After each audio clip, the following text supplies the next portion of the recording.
The words hit Marcus Holloway like a physical blow across the mahogany conference table at SpaceX headquarters in Hawthorne, California, on the morning of March 15, 2019, at exactly 9:47 a.m. Elon Musk's voice was calm, almost eerily quiet, as he pointed one finger toward the glass doors and said three words that would end everything Marcus had worked for over the past 11 years. "You're fired. Leave." The laughter that had escaped Marcus's lips just 12 seconds earlier still seemed to hang in the air of the fourth-floor conference room, where 17 other executives sat frozen in their chairs, their faces a mixture of shock and something that looked like relief that they were not the ones standing up, gathering their tablet and notebook with shaking hands. Walking toward those doors while trying to maintain whatever dignity remained. Marcus had laughed at an idea, just a simple laugh, the kind of nervous sound that sometimes comes out when someone says something that seems impossible. But that single moment of doubt had just cost him his career, his dream, and possibly his entire future.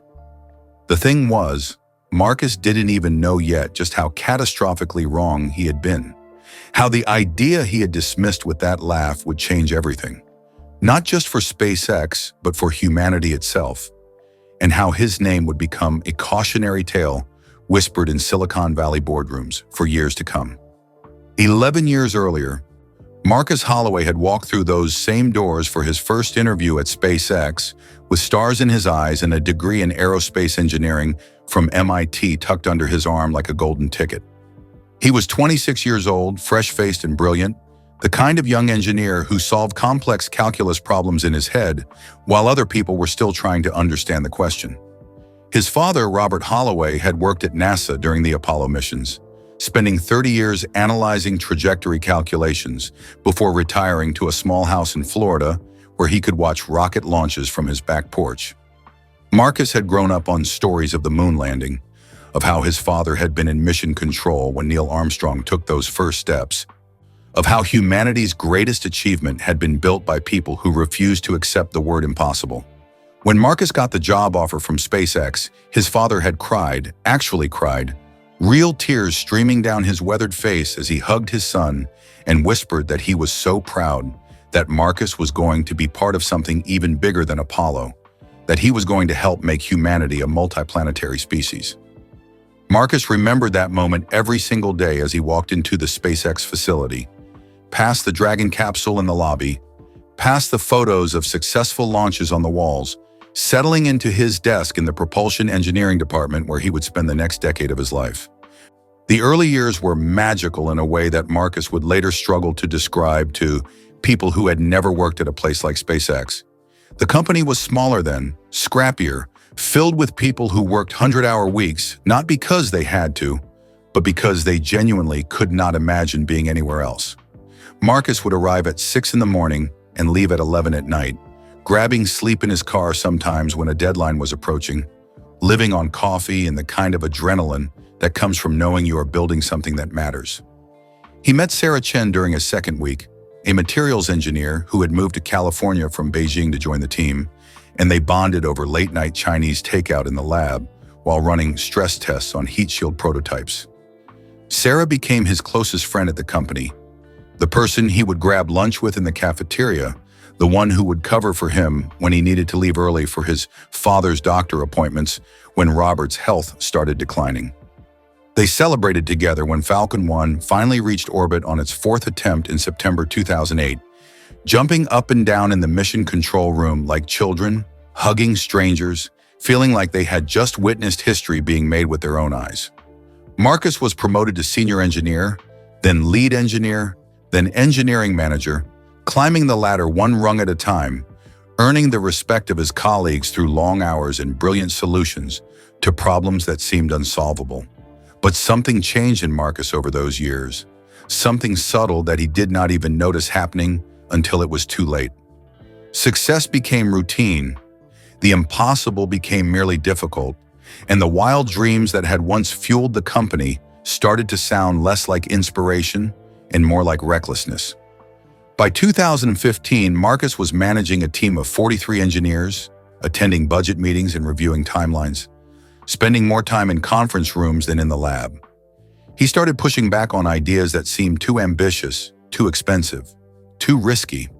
He became the voice of caution, the person who would point out all the reasons why something might not work, the manager who protected his team from what he saw as unrealistic demands. His colleagues started calling him the reality check, sometimes with affection, sometimes with barely concealed frustration. Sarah noticed the change and mentioned it one afternoon over coffee in March 2016, asking him when he had stopped dreaming, when he had started sounding like the people they used to make fun of when they first joined the company, the corporate types who cared more about quarterly reports than about reaching Mars. Marcus had laughed it off, told her he was just being responsible, that someone had to keep everyone grounded, that you could not run a company on dreams alone. Sarah had given him a look that he would remember later, a sad sort of smile that suggested she knew something he did not, that she could see where this road was leading even if he could not.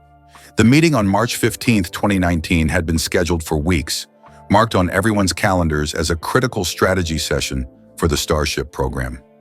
Marcus had arrived at 9:15 a.m., 15 minutes early as always, carrying his usual large coffee from the shop 2 blocks away, and a folder full of budget projections that he had stayed up until midnight preparing. The conference room was on the 4th floor, the big one with floor-to-ceiling windows that looked out over the factory floor, where you could see the massive Starship prototype taking shape among the machinery and scaffolding. Other executives filtered in over the next 10 minutes, including Sarah, who gave Marcus a small wave as she sat down 3 seats away, and David Park, the CFO who always looked slightly worried about something, and Jennifer Morrison, the vice president of operations who had a reputation for being even more demanding than Elon himself. At 9:30 exactly, Elon Musk walked through the door wearing his usual uniform of dark jeans and a black t-shirt, carrying nothing but his phone, which he placed face down on the table before sitting at the head of the room. The temperature in the conference room seemed to drop a few degrees whenever Elon entered a space, not because he was cold or unfriendly, but because everyone suddenly became hyper-aware of every word they were about to say, knowing that he would remember everything, challenge everything, push back on anything that was not grounded in physics and first principles. Elon started the meeting by talking about Mars, which was how he started most meetings, painting a picture of a future where humanity had become a multi-planetary species, where there were cities on Mars with millions of people living and working and thriving, where Earth was no longer the only basket holding all of humanity's eggs. He talked for 20 minutes without notes, his hands moving through the air as he described orbital refueling and the logistics of landing hundreds of tons of cargo on the Martian surface and the kind of manufacturing infrastructure they would need to build once they got there. Marcus had heard versions of this speech dozens of times, and while part of him was still inspired by the vision, another part of him, the part that had grown stronger over the past few years, was mentally calculating costs and timelines and thinking about all the technical challenges that Elon was glossing over in his enthusiasm. The other executives were nodding along, taking notes, asking clarifying questions about payload capacity and launch windows. And then Elon shifted gears and said something that made everyone in the room sit up a little straighter in their chairs. "I want to land Starship on the moon by 2021, Elon said, his voice matter-of-fact, as if he were discussing lunch plans rather than a mission that would require technology that did not exist yet and a timeline that seemed physically impossible. Not a probe, not a rover, the actual Starship, fully fueled, ready to come back. We're going to do it before NASA gets their act together with Artemis, and we're going to do it cheaper and faster than anyone thinks is possible." The room went silent for a moment, the kind of silence that happens when people are trying to process information that does not quite fit with reality. David Park was the first to speak, asking about the budget implications, whether they had funding secured, how this would affect their other programs. Jennifer Morrison jumped in with questions about regulatory approval and FAA licensing, and whether they had even begun the paperwork for a lunar mission. Sarah was scribbling notes furiously, her eyes bright with excitement, already thinking about the materials challenges of lunar landing legs and the thermal protection needed for the return journey. And Marcus, sitting there with his budget projections and his coffee and his 11 years of experience telling him that this was impossible, felt something inside him snap. He laughed. It was not a big laugh, not mocking or cruel, just a short burst of air that came out almost involuntarily, the sound someone makes when they hear something absurd. But in the dead silence of that conference room, with everyone else leaning forward with rapt attention, that single laugh sounded like thunder. Every head turned toward Marcus, and he felt his face flush hot as he realized what he had just done. Tried to swallow the laugh back down, tried to make his face neutral and professional. Elon's eyes locked onto him with the intensity of a laser, and Marcus felt pinned to his chair like a butterfly on a board. "You think that's funny, Marcus?" Elon asked, his voice still quiet, but with an edge that made Marcus's stomach clench. Marcus tried to recover, started to say that no, he did not think it was funny exactly. He was just surprised by the timeline. Maybe they could talk about a more realistic schedule. Maybe 2023 or 2024 would be more feasible given their current development status. The words were coming out of his mouth, professional and reasonable and grounded in reality. And he could see in Elon's face that each word was making things worse, that he was digging himself deeper with every syllable. 2023? Elon repeated, leaning back in his chair. Why 2023, Marcus? Explain to me the physics reason why we cannot do this in 2021. Not a budget reason, not a regulatory reason, not a "this is how long things usually take" reason. Give me the physics. Marcus opened his mouth, closed it, opened it again. The truth was, there was no physics reason.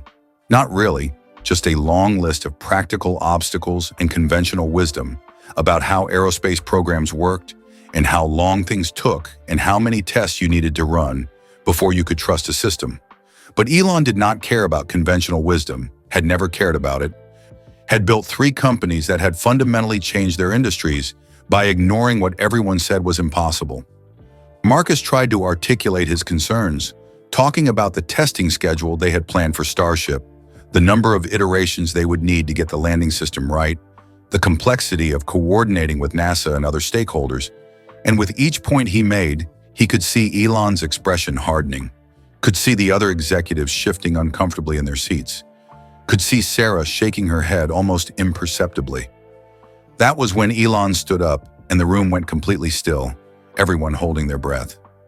"The problem, Marcus," Elon said, walking slowly around the table toward where Marcus sat, "is not the timeline or the budget or the technology.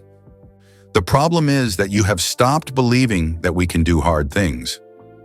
You have become exactly the kind of manager that I cannot have in this company. The kind of person who finds reasons why we cannot do something instead of figuring out how we can do it. 11 years ago, if I had told you we were going to land a rocket booster back on a drone ship in the middle of the ocean, you would have been the first person brainstorming solutions. Now you laugh when I propose something difficult." Marcus felt like he had been slapped, tried to defend himself, said that he was just being realistic, that someone had to think about the practical constraints, that unlimited optimism without grounding in reality was just fantasy. The words sounded hollow even as he said them, sounded like excuses, sounded like fear dressed up as wisdom.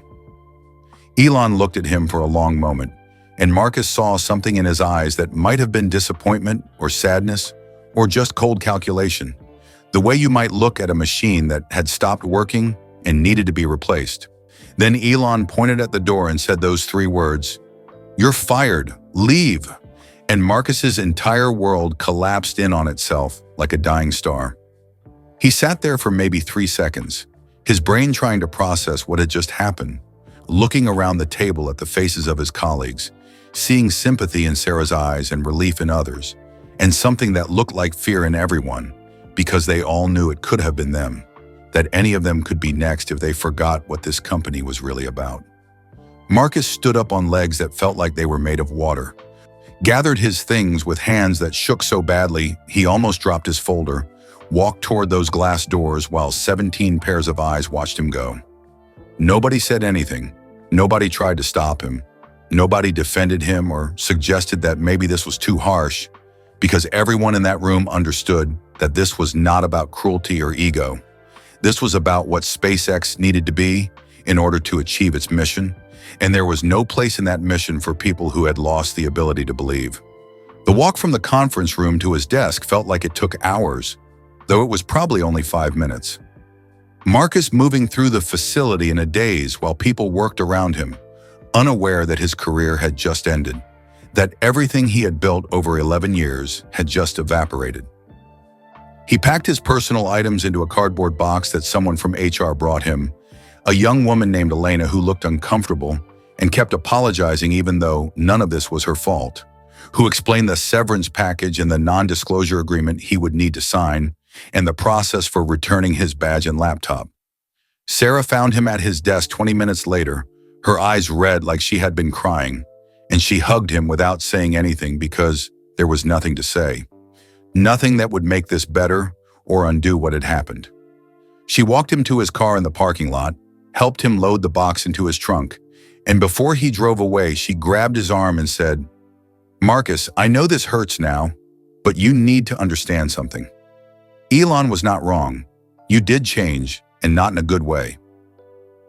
I watched you become everything you used to hate, watched you turn into the kind of person who protects themselves by lowering expectations instead of raising them. Maybe this is actually a gift, a chance to remember who you used to be."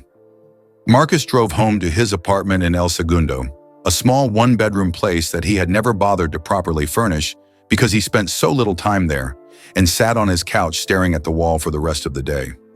He called his father that evening, and Robert listened to the whole story without interrupting, and when Marcus finished, expecting sympathy or outrage on his behalf, his father said something that cut even deeper than Elon's words had.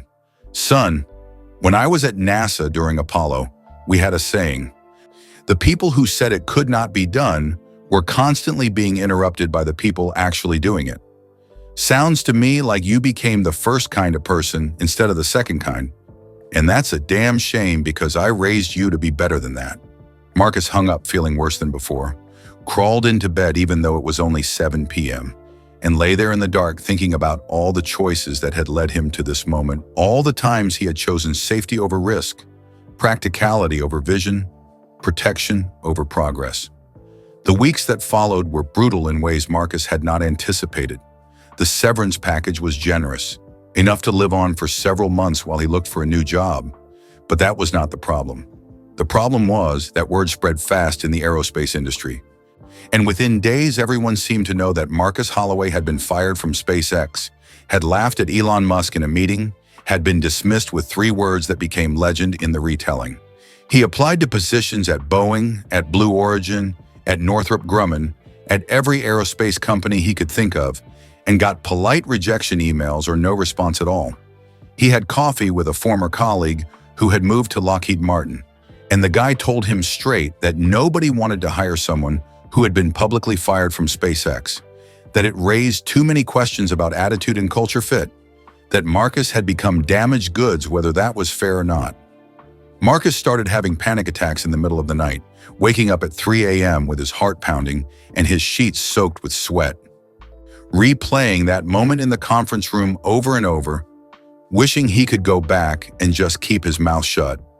Just let Elon talk about impossible timelines without reacting.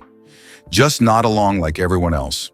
His father's health took a turn for the worse in May, and Marcus flew back to Florida to spend time with him, sitting by his bedside in the small house with the view of the launch pads, watching rockets go up that he had no part in building. Robert was on oxygen by then. His breathing labored, but his mind was still sharp, and he wanted to talk about SpaceX and what they were working on, and whether Marcus thought they would really make it to Mars in his lifetime.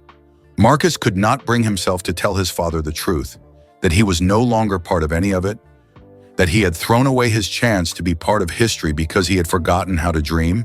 So he made up stories about projects he was supposedly working on, timelines and technologies that sounded plausible enough, and his father would listen with his eyes closed and a small smile on his face, happy in his final weeks to believe that his son was still reaching for the stars.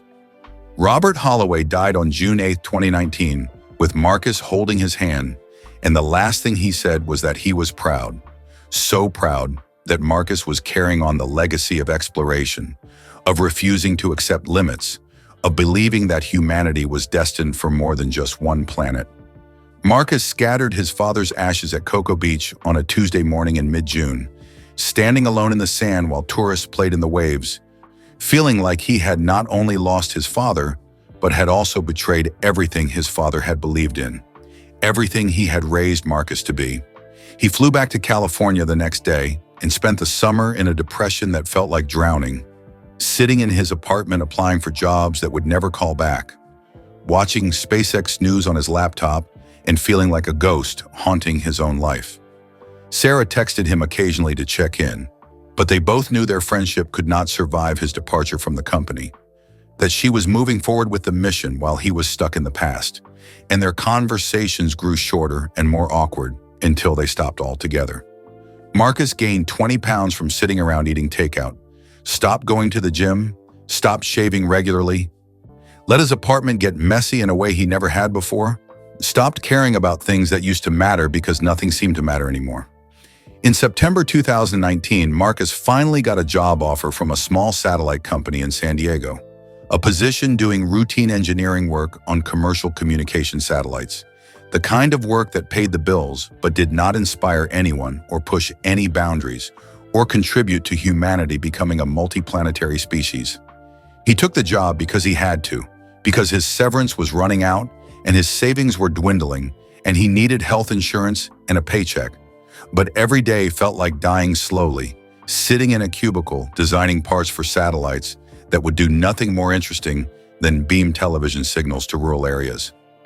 His new colleagues were nice enough, competent engineers who showed up at 9 and left at 5 and talked about their kids and their weekend plans and seemed perfectly content with a job that was just a job. Marcus tried to fit in, tried to care about the projects he was assigned, tried to convince himself that there was nothing wrong with doing steady, reliable work that did not require sacrificing your entire life. But he felt like he was sleepwalking through his days, going through motions without being present, a hollow version of himself. The months passed, fall turned to winter, winter to spring, and Marcus fell into a routine that was comfortable in the way that slow suffocation is comfortable, not painful exactly, but definitely not living. He dated occasionally, half-hearted attempts at connection that never went anywhere, because he could not explain to normal people what it felt like to have been fired from SpaceX, could not make them understand why that mattered so much, could not bridge the gap between who he used to be and who he had become. He stopped following SpaceX news because it hurt too much to see what the company was accomplishing without him, stopped checking the launch schedule, stopped reading articles about Starship development, built a wall between himself and the life he had lost. But then, on a Tuesday morning in April 2021, exactly 2 years after his firing, Marcus was sitting at his desk in San Diego eating a sad sandwich from the cafeteria when a colleague rushed over with his laptop and said, "Holy shit, you have to see this. SpaceX just landed Starship on the moon." Marcus felt his heart stop, pulled up the live stream on his computer, and there it was, the silver spacecraft sitting on the lunar surface in the Sea of Tranquility, exactly where Elon had said it would be, exactly when he had said it would happen. The timeline that Marcus had laughed at as impossible now playing out in real time on his screen. The mission control room at SpaceX was erupting in celebration, engineers jumping and hugging and crying with joy. And Marcus could see Sarah in the background of the shot, could see her face split in a huge grin as she high-fived the people around her, could see the pure happiness of people who had done something that everyone said could not be done in the time they had to do it. The news anchors were losing their minds, talking about how this was the first private spacecraft to land on the moon, how SpaceX had beaten NASA's Artemis program by 3 years, how this was a turning point in human space exploration, how the cost had been a fraction of what traditional aerospace had estimated, how everything people thought they knew about space programs had just been turned upside down. And Marcus sat there in his cubicle surrounded by people who were excited but could not really understand what this meant, feeling like his chest was being crushed because he should have been there, should have been part of that team, should have been one of the people celebrating instead of watching from the outside like a stranger. The live stream showed Elon Musk giving a press conference an hour later, and a reporter asked him about the aggressive timeline, about how everyone had said it was impossible to do this so quickly, and Elon smiled that slight smile he got when he was proven right about something everyone doubted. "The only thing that was impossible," Elon said, looking directly into the camera like he was talking to Marcus specifically, "was doing it with people who did not believe it could be done. Once we had a team that believed, it became just a matter of engineering and physics and hard work. We fired the doubters and hired the believers. And here we are on the moon 2 years ahead of schedule." Marcus watched that clip over and over that night, sitting alone in his apartment with the lights off, understanding finally what Sarah had tried to tell him, what his father had known, what Elon had seen that day in the conference room. The laugh had not been the problem. The timeline objections had not been the problem. The budget concerns had not been the problem. The problem was that Marcus had stopped being someone who believed that hard things were possible, had transformed himself into an obstacle rather than a solution, had chosen the comfort of low expectations over the risk of reaching for something extraordinary. The revelation did not make Marcus feel better, made him feel worse actually, because now he could not even lie to himself about why he had been fired, could not blame Elon for being unreasonable or harsh, could not pretend that he had been treated unfairly. He had been exactly the kind of manager that SpaceX could not afford to have, the kind that would have made the moon landing impossible, the kind that prioritized protecting himself over pushing boundaries. And Elon had seen it clearly and acted decisively and been absolutely right to do so. Marcus quit his job at the satellite company the next week, could not stand being there anymore, could not pretend that designing communication satellites was enough after watching Starship land on the moon, could not continue sleepwalking through a life that felt like a betrayal of everything he had once believed in. He spent the next 6 months doing something he should have done 2 years earlier, going back to his roots, remembering why he had fallen in love with aerospace in the first place, reconnecting with the part of himself that had walked into SpaceX at 26 with stars in his eyes and unlimited belief in what was possible. He started working on a personal project in his apartment, designing a new type of heat shield using materials that were cheaper and lighter than current options, spending 18 hours a day on calculations and simulations and prototypes, living on coffee and determination and the kind of manic energy that comes from finally knowing what you are supposed to be doing with your life. He published his results in an aerospace engineering journal in October 2021, and the paper got attention from people in the industry who understood that this was not just theoretical work, but a practical solution to a real problem. A small startup in Texas called Celestial Dynamics reached out to him in November, said they had read his paper and were impressed by his work and wanted to know if he would be interested in joining their team as their chief engineer. The company was building spacecraft for lunar cargo missions, trying to capitalize on the new space race that SpaceX's moon landing had ignited, and they needed someone with Marcus's experience and creativity and willingness to think beyond conventional solutions. Marcus flew to Austin for an interview in December, met with the founders who were a husband and wife team named Rachel and Tom Springer, both former NASA engineers who had left to start their own company because they were tired of bureaucracy and slow timelines and watching private companies lap the agency they loved. They talked for 4 hours in a coffee shop near their office, and Marcus found himself being honest in a way he had not been in years, telling them about SpaceX and the firing and the 2 years of depression and how he had lost himself and found himself again. He told them about his father and the Apollo missions and the weight of living up to a legacy that he had almost thrown away. He told them about watching the moon landing from his apartment and realizing that he had been on the wrong side of history, that he had been the person saying it could not be done while other people went out and did it. And Rachel and Tom listened to all of it, and when he finished, Rachel said something that made Marcus feel like maybe, just maybe, he was going to be okay. "We're not looking for someone who has never failed," she said. "We're looking for someone who has failed and learned from it, who understands what it costs to stop believing and has decided to never let that happen again. You're exactly the kind of person we need." Marcus accepted the job on the spot, moved to Austin in January 2022, and threw himself into the work with an intensity that reminded him of his early days at SpaceX, That feeling of being part of something bigger than himself, of working on problems that mattered, of believing again that the impossible was just the hard stuff you had not figured out how to do yet. Celestial Dynamics was tiny compared to SpaceX, only 23 employees working out of a converted warehouse. But the energy was the same, that sense of mission and purpose and unwillingness to accept conventional wisdom about what could be done. Marcus led the engineering team to develop a cargo lander that used his new heat shield design, working 100-hour weeks again, but this time by choice rather than obligation, feeling alive in a way he had not felt since before that meeting in March 2019.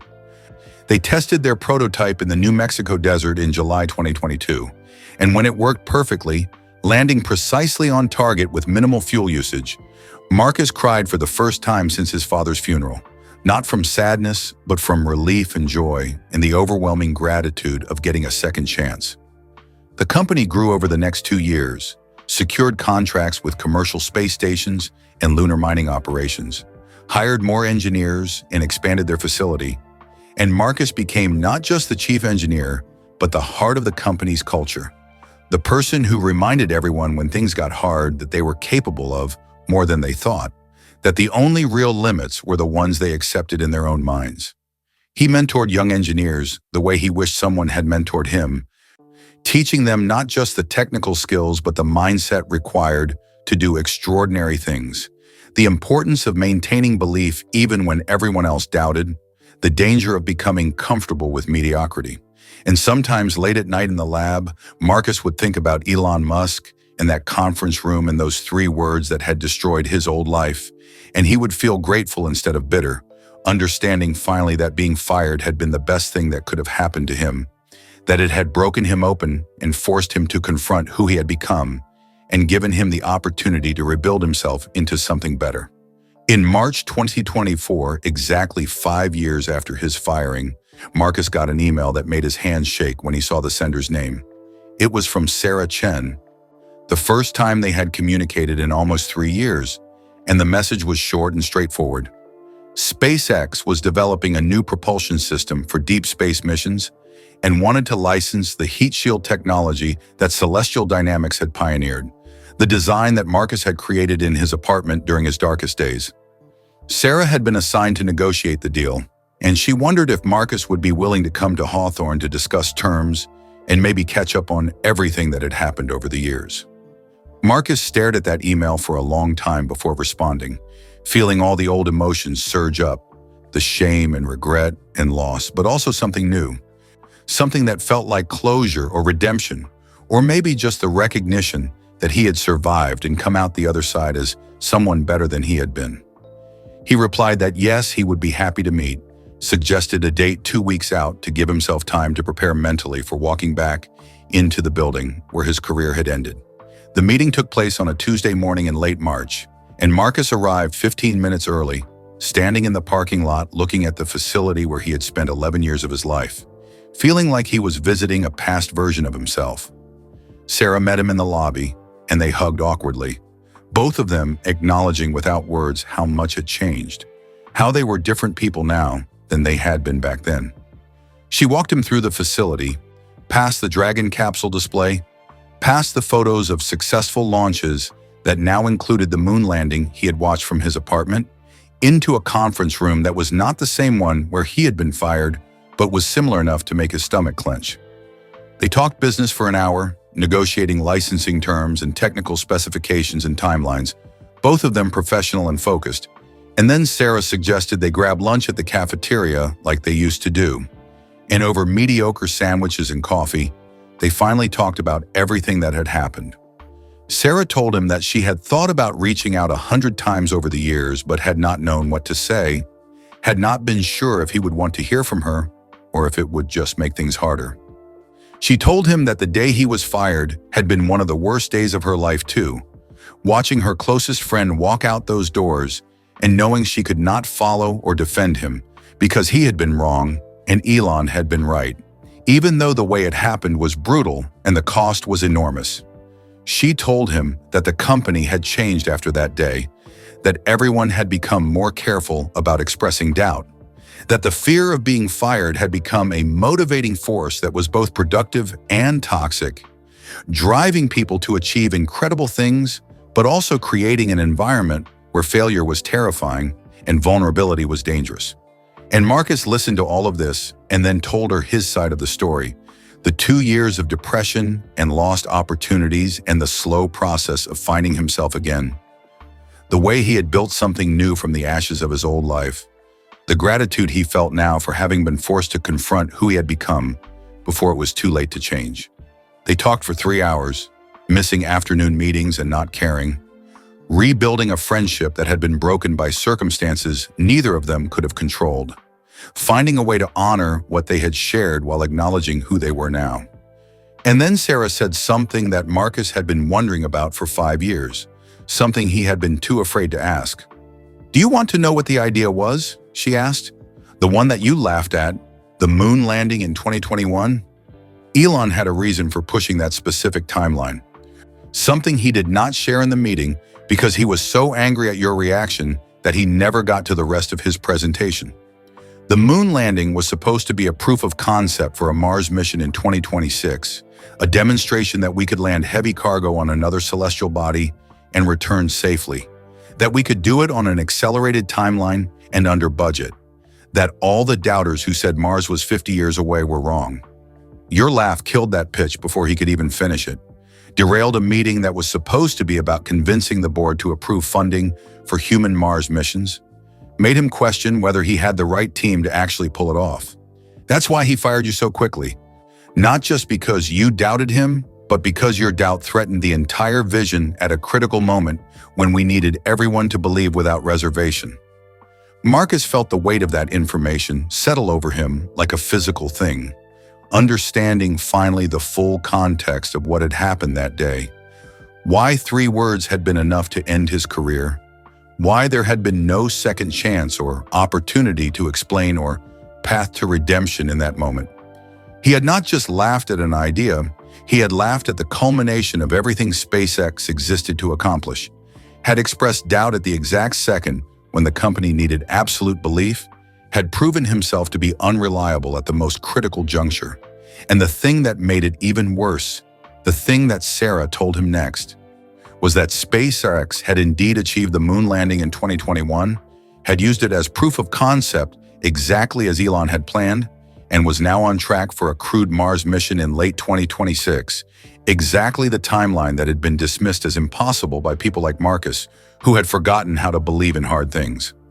The company had done everything Elon said it would do, had proven all the doubters wrong, had achieved in 7 years what traditional aerospace still insisted would take decades. And Marcus had watched it all from the outside because he had laughed when he should have listened. Sarah reached across the table and took Marcus's hand, squeezed it gently, and said the thing that Marcus had needed to hear for 5 years, but had not realized until that moment. "But here's the thing, Marcus. You're not that person anymore. The guy who laughed at impossible timelines and chose safety over vision, he died the day you got fired, and someone better took his place. The work you're doing at Celestial Dynamics, the way you're building a culture that believes in hard things, the heat shield technology that we're licensing because it's genuinely better than anything we developed internally, all of that proves that getting fired was not the end of your story. It was just the end of one chapter in the beginning of something else. Elon made the right call that day, not because you were a bad person or a bad engineer, but because you had become someone who would have held us back from doing what needed to be done. But you're not holding anyone back anymore. You're pushing forward, and that's what matters." Marcus left SpaceX headquarters that afternoon with a signed licensing agreement and a restored friendship and a sense of peace that he had not felt in 5 years, driving back to Austin with the sun setting behind him and his phone full of texts from Rachel and Tom wanting to know how the meeting went. He pulled over at a rest stop outside of Bakersfield and called them, told them the deal was done, told them SpaceX wanted to use their technology for Mars missions, told them that everything they had built together over the past 2 years was about to become part of the most important space exploration program in human history. And then he sat there in his car watching the sun disappear and thought about his father, about how Robert Holloway had spent 30 years at NASA helping send humans to the moon and had died believing his son was carrying on that legacy. And Marcus understood finally that his father had been right. Not because Marcus had stayed at SpaceX, but because he had learned to believe again, because he had refused to let one failure define him, because he had built something new from the ruins of his old dreams. The Mars mission launched in September 2026, and Marcus watched it from mission control at Celestial Dynamics, surrounded by his team as they monitored the heat shield performance during atmospheric entry. Seeing his design work flawlessly, just as the calculations had predicted, protecting the crew during the most dangerous phase of the descent. When the spacecraft landed safely in Jezero Crater and the first humans set foot on Mars, Marcus thought about that meeting 7.5 years earlier, about the idea he had dismissed with a laugh, about the 3 words that had ended his career, about all the years of pain and growth and learning that had led to this moment.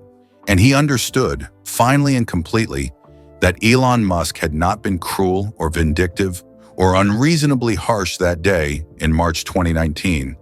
He had simply recognized that the mission was too important to carry anyone who had stopped believing, that reaching Mars required a team of people who refused to accept impossible as an answer, that sometimes the kindest thing you can do for someone who has lost their way is to force them to find a new path, even if the forcing feels brutal at the time.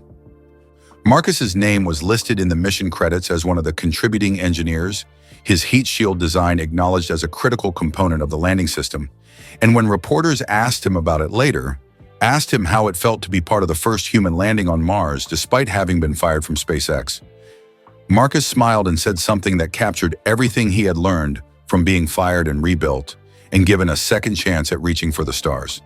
He said that getting fired had been the worst day of his life and the best day of his life, the moment when he stopped being someone who found reasons things could not be done and started being someone who figured out how to do them anyway. The day when he learned that the only real failure is giving up on belief itself. And that as long as you still believed that hard things were possible, you could always find a way to be part of making them happen.